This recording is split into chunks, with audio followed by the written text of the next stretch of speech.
Hello and welcome back to the studio. If you struggle with seascapes, then I think this little pastel beauty is really going to help you out.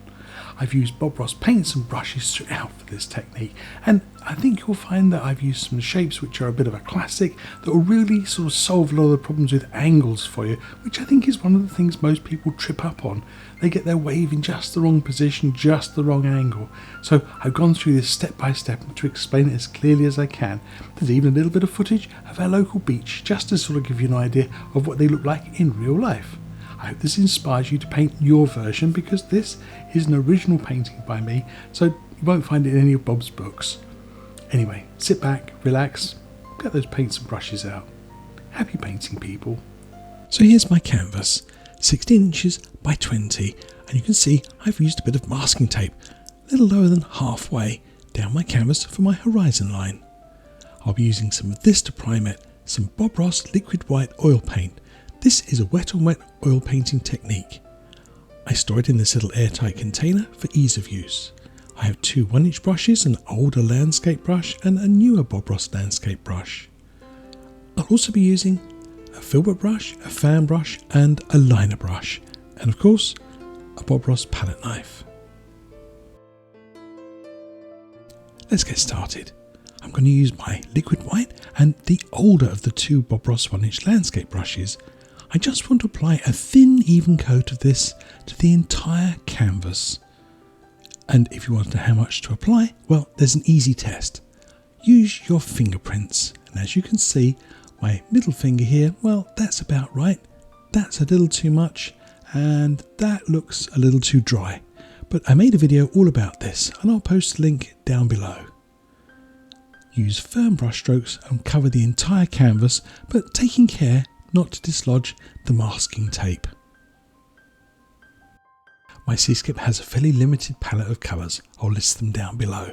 But the very first thing I want to do is to mix up a nice lavender colour. I'm going to use about 5 or 6 parts of Alizarin crimson with one part phthalo blue. Make sure you mix this up well, but I'm looking for a sort of a nice lavender purple colour.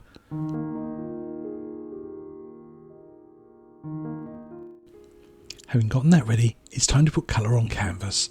I'm going to go into some of the bright red and a little bit of alizarin crimson, and I brush mix the two on the same old 1-inch brush I applied the liquid white with.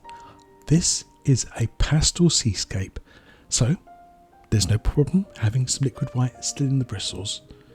I start out on my horizon line with just a small amount of colour. As you see, over the next few minutes I'm going to increase the value of my colours steadily.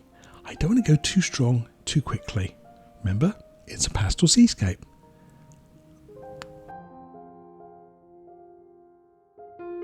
There, a lovely bubblegum pink colour for my background sky.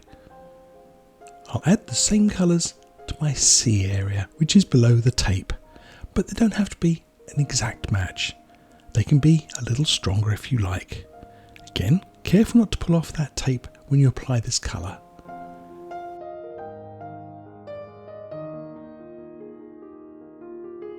Now, let's add some nice background clouds, and for this I'll be using my fan brush and some of that lavender colour we mixed. Just take a very small amount, can't stress that enough. You just want a hint of it. We don't want to be overwhelming our sky. I'm going to start up in the top left hand corner, or the top right hand corner, as long as you start somewhere at the top, where if you go a little strong it won't matter too much. As you can see, I'm blending this colour into my background sky just to get an idea of how strong I need to make it. And you can see from my brush strokes they're little sort of shallow U shapes. Just make little dipping strokes across the sky and slowly build up the massive cloud. I also like to leave a few little bits of pale pink peeking through here and there, and some very little bits of light sky. This is a fiddler's paradise. If you enjoy playing with colour, then this sort of a sky is absolutely made for you. Just enjoy the process of building up your colour. But don't forget, top tip, stand back regularly. As you can see, I went a little strong just here. I stopped, wiped off my brush and blend it into the background sky a little more.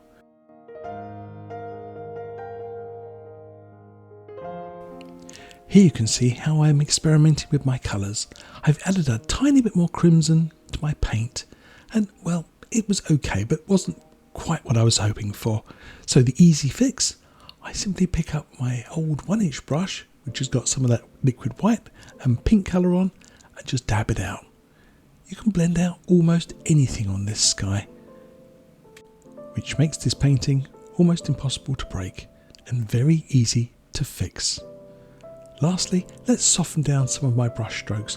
I just gently stroke the canvas with the very side of my brush. Don't overdo it though, because you can actually destroy an awful lot of lovely detail here. I'll finish off with some nice long flat strokes. Now, let's add a little bit of a bright spot. I want to give the suggestion of some sun either rising or setting in my painting. As you can see, I've switched brushes. I've gone to my nice new 1-inch brush. I've heavily loaded one corner of the brush, and about 1/3 the way across my canvas, I'm going to go in and make a little dab. As you can see, I'm going to build up that colour. I use the same corner over and over and over and just keep tapping around. This slowly mixes with the background sky, but it creates a lovely bright spot. I'll play with this area several more times during my painting, so it will go through a few different transitions. But that's one of the advantages of painting in oils. You can change your mind over and over and over.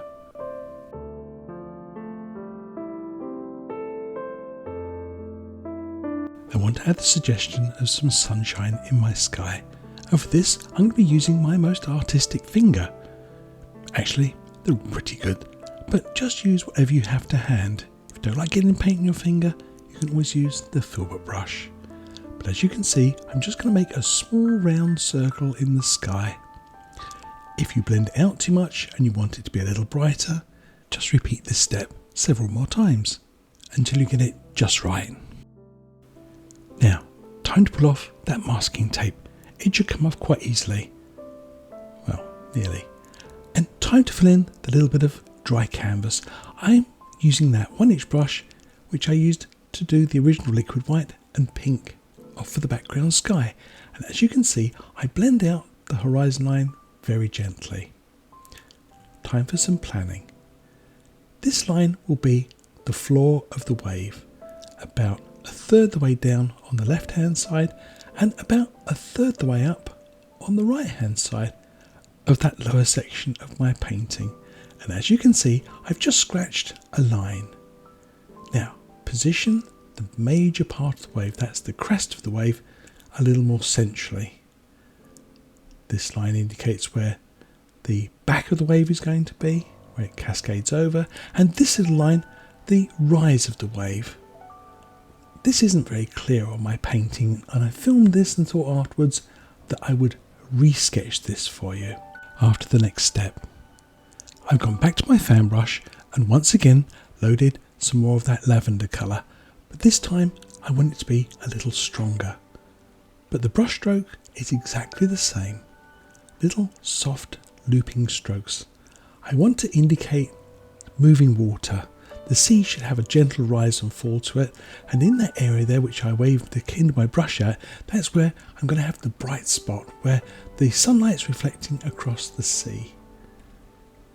The area right in the centre is where the crest of my wave is going to rise, and the light area in the centre is going to be the translucent or transparent area of my painting. Now, let's sketch that back in again. There's the crest of my wave, there's the back of my wave with the cascade where it cascades over, and to the right where the wave builds and rises, forming a sort of tunnel. Now here's a little clip of our local beach. I tried to capture a cascading wave with the eye and the transparency, and I've got it here in this little freeze frame. You can see just how that transparent area forms the cascade and the crash. Hopefully this will help you see the anatomy of a wave in real life.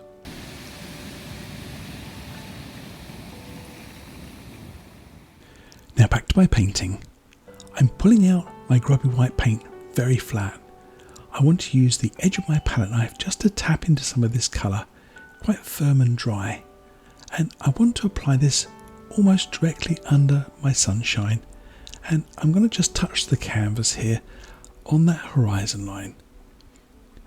The further back into the painting this is applied, the more densely it wants to be built up.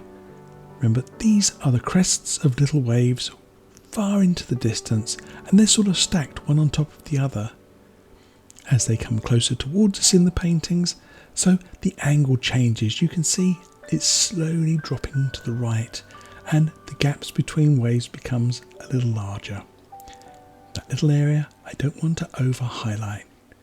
You'll understand why when you start adding foam to the crest of our wave. I just want to add in just a few hints of sparkly sunlight. For the eye of my wave, I've put out a small amount of clean, fresh titanium white paint. I'm going to pick up a nice little blob of this on the end of my filbert brush. Now, right at the very top, at the crest of this little wave, really work this paint into the canvas. Now, I like to use my finger to do this as well, just as we did when I painted the sky. But just so you can see the difference, I'm going to use a brush this time. Smoosh it into the painting. Well, that's a word Bob used, and it fits really well with the technique I'm using. Smooshing. Blend, blend, blend, and allow some of that pink colour to slowly pick up in the eye of the wave. I'll even add a little bit of a highlight to the right. Now, just with the corner of that 1-inch brush, I'll slow right down just a few hairs. I just want to tease this paint and blend it into the canvas, but don't overdo it. You'll start picking up a lot of purple and a lot of pink, and it will start to lose its transparency.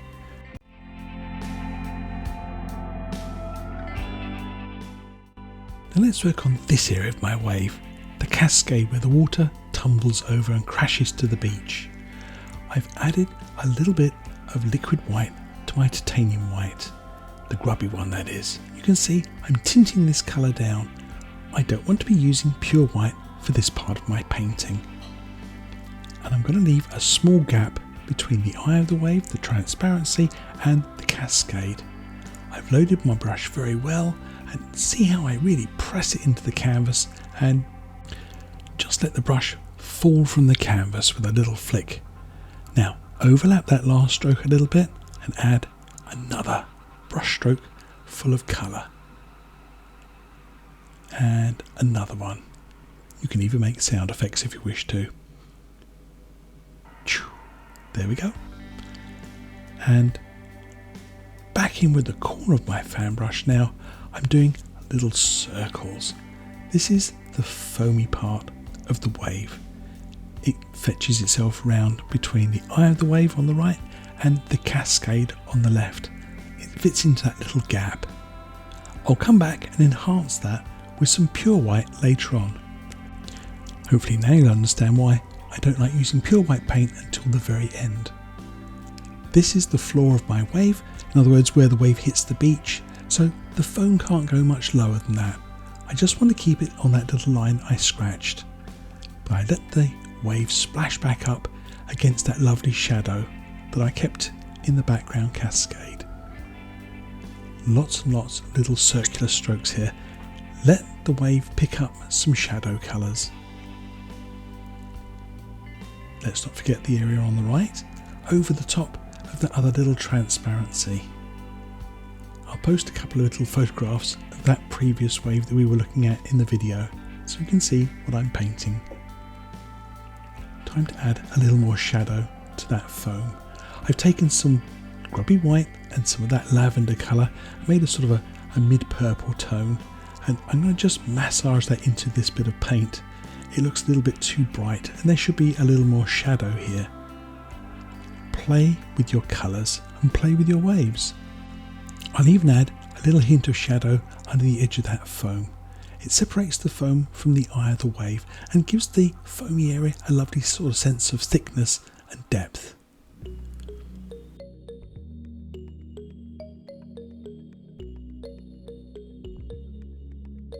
I stood back from my wave and, well, there was an angle I wasn't particularly pleased with. So I dry clean my filbert brush and I just wanted to round this off a little more. It was a little too pointed for my taste. As you can see, a little bit of blending, a little bit of work, and it's fixed. Whilst I've got that brush fairly clean, I'm going to start working on this part of my wave. This is where the water on the beach sort of joins the base of the wave, and I'm just going to use a few little strokes here just to blend this all together. But remember those original layout lines. Tighter as it comes towards the eye of the wave, and as we go to the right of the eye, the wave tends to be a little flatter. It's where the wave is building. So make sure you keep those shapes and angles working in your waves. I'll add some detail onto the beach as well. Let's paint some rocks for our wave to crash against. I've added a little bit of black to the lavender to make it nice and dark. And I'm going to put the rock right in here, just where that wave crashes over, and it'll smash into that rock and make a lovely big splash. Notice how I use my filbert brush in what they call a stick hold. In other words, I hold it in the palm of my hand and just drag it across the surface of the painting very gently. This deposits paint onto the canvas without digging into too much of that light colour underneath. Practice this technique, it's very useful and it sort of acts like a soft palette knife. I'm going to frame my wave with another rock here on the right. Now, bear in mind where the floor of the wave is. Below that, it's beach, and we want to put some water around the base of the rock, so don't let it sink too low. Let's add some surf to our beach. I flattened out my grubby white paint, and notice how I slide my palette knife up into that colour to get a little roll of paint. Now, firm pressure, finger on the back of the knife, just in here where I think the rock goes down onto the beach. I'm going to use some pressure to push the paint down into the canvas. Now, practice that technique. You're trying to get the paint to slide along to the point of the knife, and from the other direction, you're trying to get the paint to squeeze out from the heel of the knife. This gives the illusion of foam splashing up the beach and spreading away from the wave. Now, with a bit of luck, I'll see if I can get these two to meet somewhere in the centre. Time to shape that foam on the beach. I've picked up my fan brush, and you can see I'm going to just grab that back edge and pull that paint down towards the wave. Keep these fairly flat. Remember, we are actually now painting the water sitting on the beach. I pull it back towards the base of the wave, and when I get there, I can let it rise up into the middle of the wave. It's tempting sometimes to go straight from that edge straight up, and it looks like the wave is standing up on the beach. So always remember, pull flat first of all. I've added some more surf to my beach.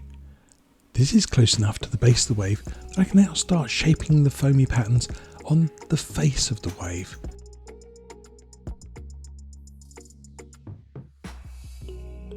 I'll add a little more titanium white paint to my brush to add a little bit more shimmer and shine onto that face, as though the light is coming through the eye of the wave and creating a nice little sheen of light. It gives the wave an extra special touch.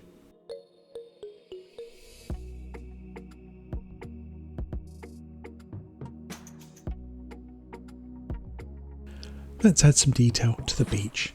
I dry clean my filbert brush and I'm going into a little bit of dark sienna. I'm going to allow this to blend with the pink and the liquid white on the beach. This gives the impression of some damp sand. I might add some more little detail to it. Maybe they're rocks, maybe they're footprints.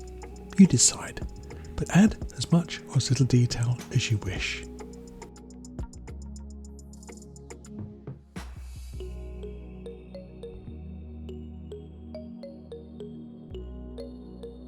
I've gone back into my lavender and black colour to add a few more little pebbles down on the beach for the surf to bump into. I'll add a few little bits of water around the base of them to settle them into my painting. I'll use the small edge of my knife for that detail. I've left some links down below to all the paints and products I use. It's an affiliate link, So if you make a purchase, I get a very small commission from it, and that helps to support the channel. Even if you don't buy paint, you can always use the link to go elsewhere on Amazon. Thank you very much.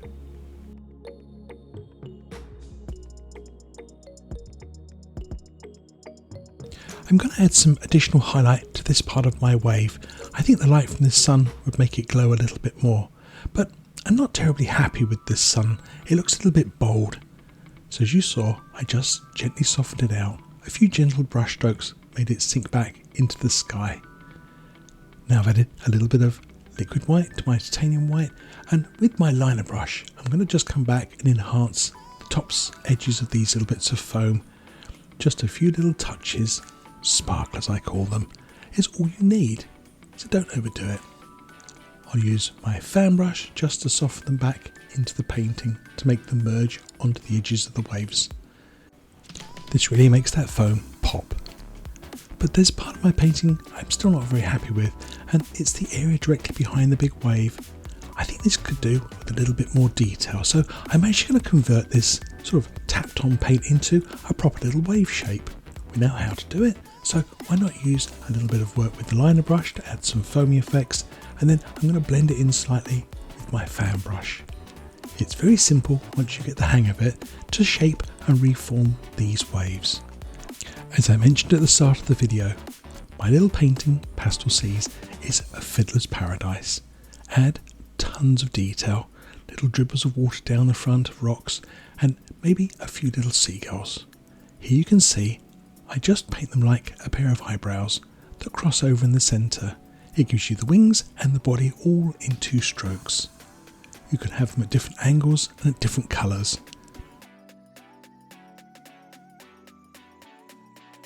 Let's add some to our painting. Odd numbers of course, 3, 5 or 7 work best. There's one little eyebrow, there's the second one, that looks okay. And here is another one. But supposing you don't like them, well, just use your finger to rub them out. One of the beauties of painting in oils is you can correct your mistakes and change your mind as you go. So there you have it. Seascapes, this pastel beauty explains it all. But if you still struggle and think it's too hard, I have an even easier one for you to paint, and the link is right here, somewhere on the end of my finger. It could be almost anywhere really.